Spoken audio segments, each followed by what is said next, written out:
Welcome to Tax Notes Talk, a podcast from Tax Notes, the leading source of tax news, information, and analysis. Welcome to the podcast. I'm David Stewart, Editor-in-Chief of Tax Notes Today International. This week, Conservation Easements, Part 2.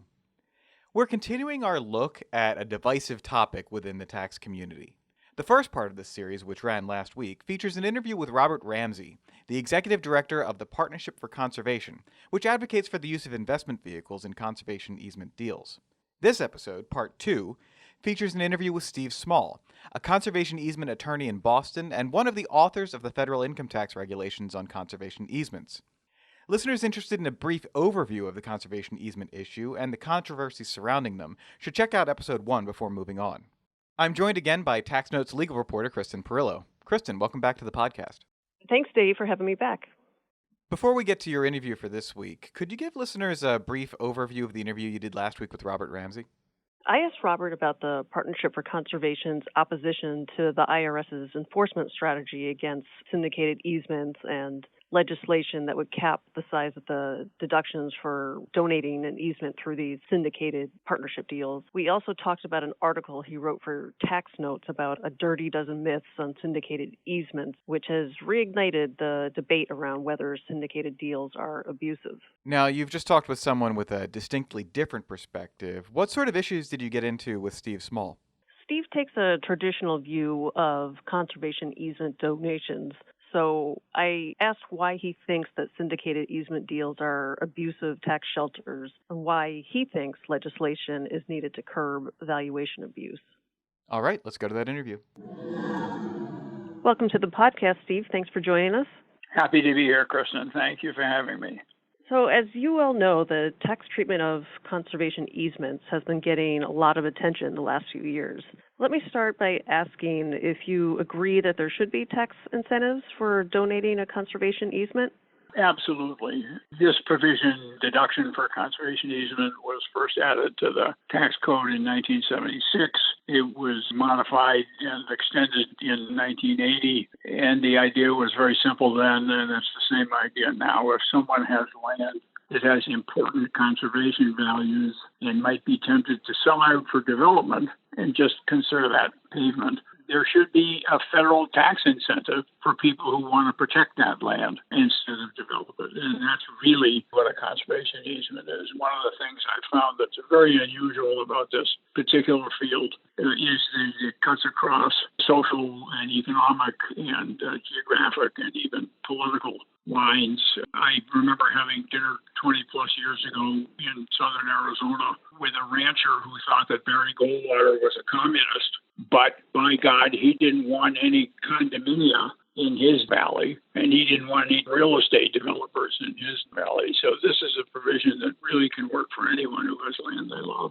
And the IRS and Congress have been focusing specifically on syndicated easements. You wrote an article for Tax Notes back in 2004 where you said you were seeing syndicated deals involving golf course easements. Can you walk us through how the syndicated partnerships became so pervasive in the conservation easement area? It's a long, steady story, a long, steady flow. I did start to notice transactions in 2004. And leaving golf course easements aside for a moment, the thing that really concerned me was inflated appraisals, where a piece of rural land, an appraiser would say this could be zoned for a 3,500 unit PUD, planned unit development, commercial golf course hotel. It's worth $40 million. And instead of doing that, we're going to put a conservation easement on it and take a $39 million deduction. And it may well have been that the land could have been zoned for a PUD, but no one would have built it because the market simply did not exist. So the value for IRS purposes and for deduction purposes, and I know we're going to get into that, was grossly inflated. And I started to see these deals happening really at the beginning of the 2000s. And I mentioned that at the end of a long Tax Notes article I had published in Tax Notes in 2004. And I think that the key questions at the end of the article, has the taxpayer owned the property for less than 24 months? And if the answer to question number one is yes, is the claim deduction greater than 2.5 times the cost basis? And I thought that was a pretty good filter for a realistic or unrealistic appraisals. And I think that this was not a busy time for syndications, and most of these were not true syndications in the sense we see today. But the IRS wasn't paying much attention to this field. And as a colleague of mine once said years ago, if there's a provision in the tax code long enough, people will find a way to abuse it. And that's what subsequently happened with this. People said, my goodness, this is an easy way to make money because nobody's paying attention. And those who support these syndicated deals argue that the IRS is unfairly targeting partnerships. They say that syndication is a good thing because it lets people who may not be able to buy land on their own to invest in a partnership and still participate in conservation efforts. Why do you disagree with that view? First of all, that's all a red herring, or put another way, it's all smoke and mirrors. There's really nothing wrong with a syndicated transaction as such. Happens all the time in the commercial world. The issue here isn't whether it's syndicated. The issue isn't whether there's offering material, whether the conservation easement really accomplishes some conservation purpose. The sole issue here is that these deals rely on grossly inflated appraisals to come up with a grossly inflated income tax deduction. And all of the other smoke and mirrors out there is really nothing but that. It's a distraction. I know that there was an article by Robert Ramsey in the tax notes stuff last month. And one of the things he said, one of his myths, as he put it, about conservation easements was, and I'm quoting from his article, sponsors of conservation easement transactions should be fearful of the IRS. That's a quote. And I look at that and I say, sponsors of conservation easement transactions, sponsors of charitable contribution transactions, to me, that's a giveaway right there. In a true charitable contribution, one gives away value. It's philanthropy. There's a tax incentive that provides a benefit and encourages people who want to do that sort of thing. Whether it's writing a check to your alma mater or donating a painting to the museum or donating a conservation easement. And once again, the people who are fighting the attempts to clamp down on these abusive transactions throw smoke out there. This has nothing to do with land conservation. In fact, a colleague said to me, you could clarify this for a lot of people if instead of saying syndicated conservation easements, you said, and I'm going to say it now, abusive syndicated conservation easement tax shelter transactions. That's all we're talking about. We're not talking about partnerships. We're not talking about LLCs. We're not talking about conservation. We're talking about inflated appraisals. So how can the IRS curb this valuation abuse? Do you think their stepped-up enforcement efforts in the last 6 months can get at the root of the problem?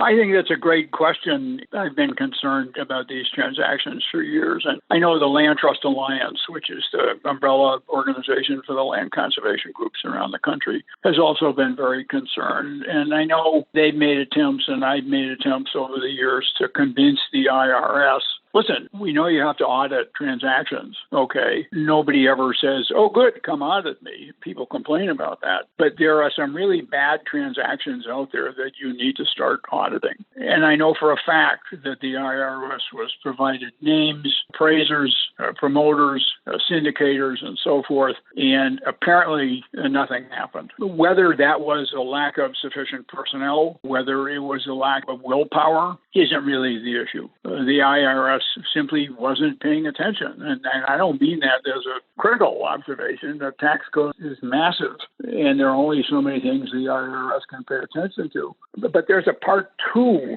to that also, and that is enforcement. Let's say the IRS really stepped up enforcement and oversight of syndicated conservation easement tax deduction tax shelters. There was a case that, interestingly enough, just came down yesterday. Brandon Sand and Gravel. It's not a conservation easement case, but I'm going to get to my point here. The partnership return, the tax court opinion notes, the partnership return was filed on September 19, 2011 for U.S. return of partnership income for 2010.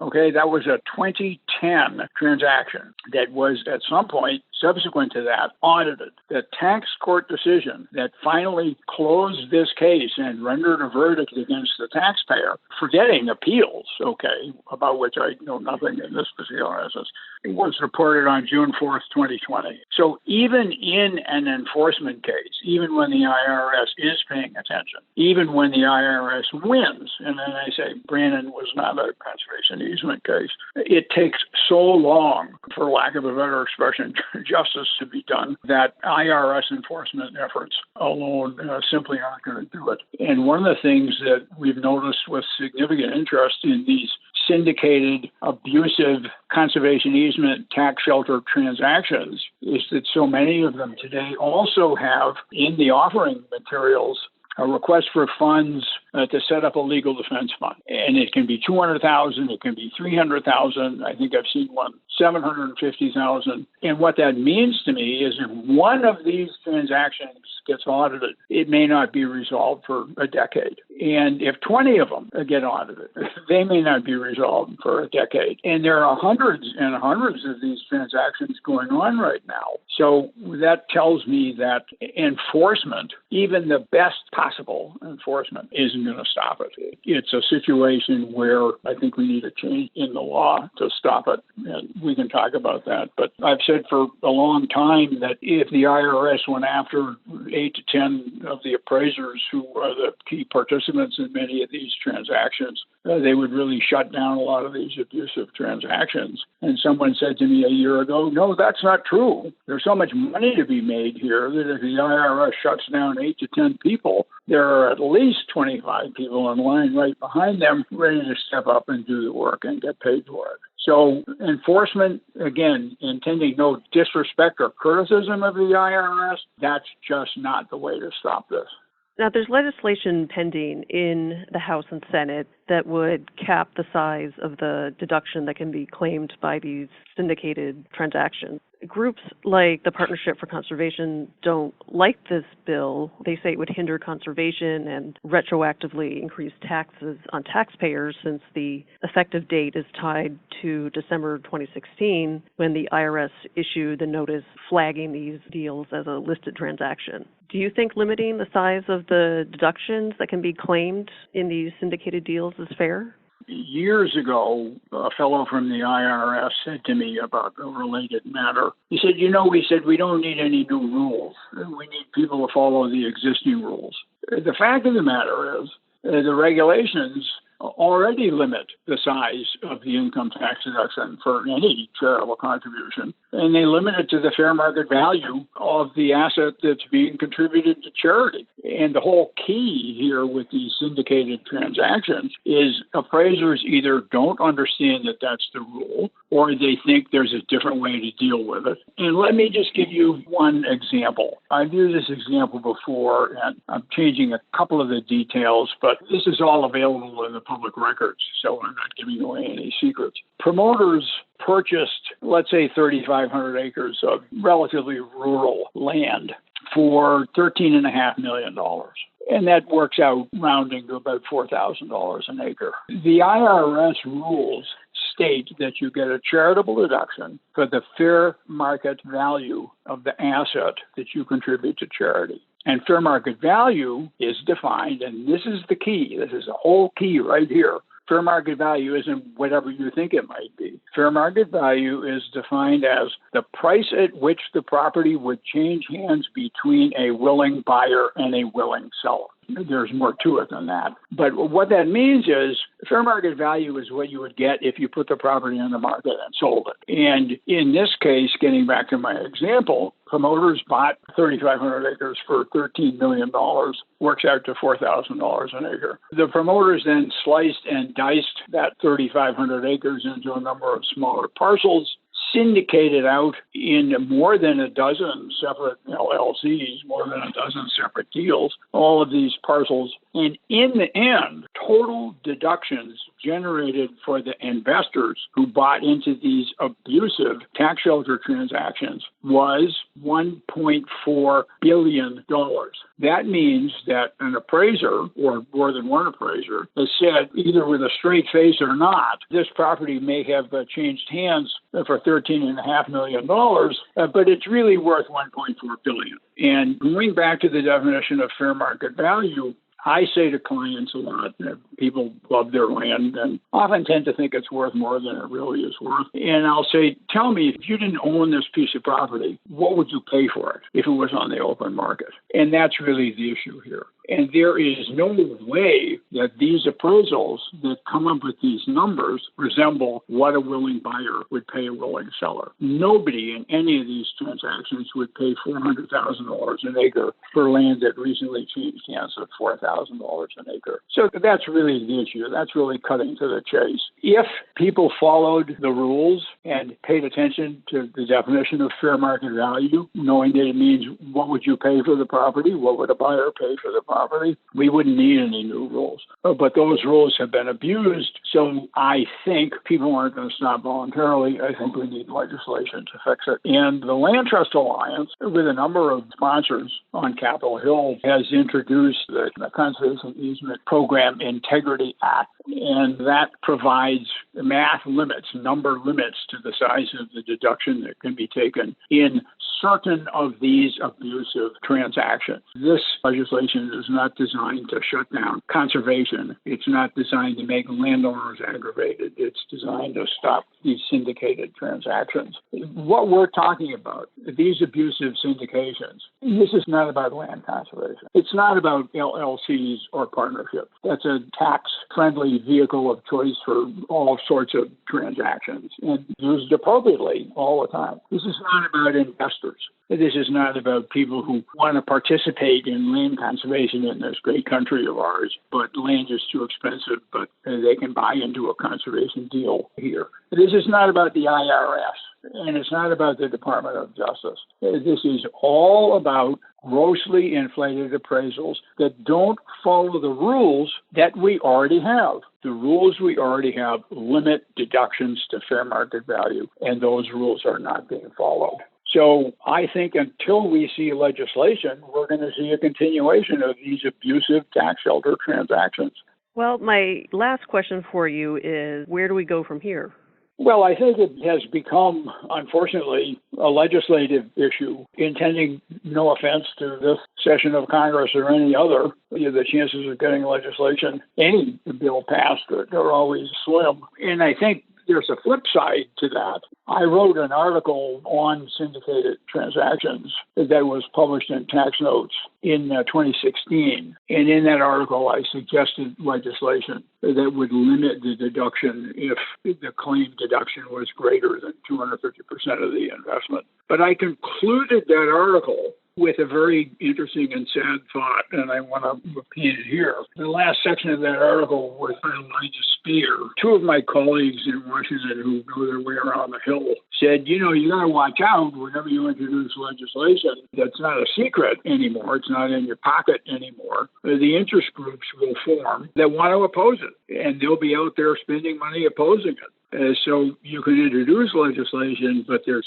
never a guarantee that it will become law. And they were absolutely right. This legislation has been introduced to curb abuse. It's costing taxpayers hundreds of millions of dollars a year. It's making people rich. And there are a lot of lobbyists out there saying, oh, no, this is going to shut down land conservation. Well, in fact, if this isn't shut down, land conservation may be threatened. So I hope that common sense prevails and we can get a legislative solution to this problem. I'm sorry that we need one, but that's where I come out. Well, thanks so much for talking with us, Steve. I'm sure this is not the last word on this issue. No, Kristen, thank you for having me. And again, I appreciate your all interest in this subject because I think it's a very narrow niche as far as the tax code is concerned, but it's causing a lot of problems. And if these problems can be stopped, if these transactions can be stopped, and we can return to whatever normal is, then that would be a good thing. And now, upcoming attractions.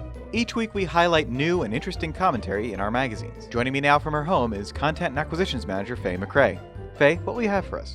Thank you, Dave. In Tax Notes Federal, Atai Greenberg proposes a method to limit which multinational enterprises the OECD's Pillar 1 reallocation would apply to. 3 professors at the University of Houston, Victoria, examine the requirements for individuals to receive economic impact payments.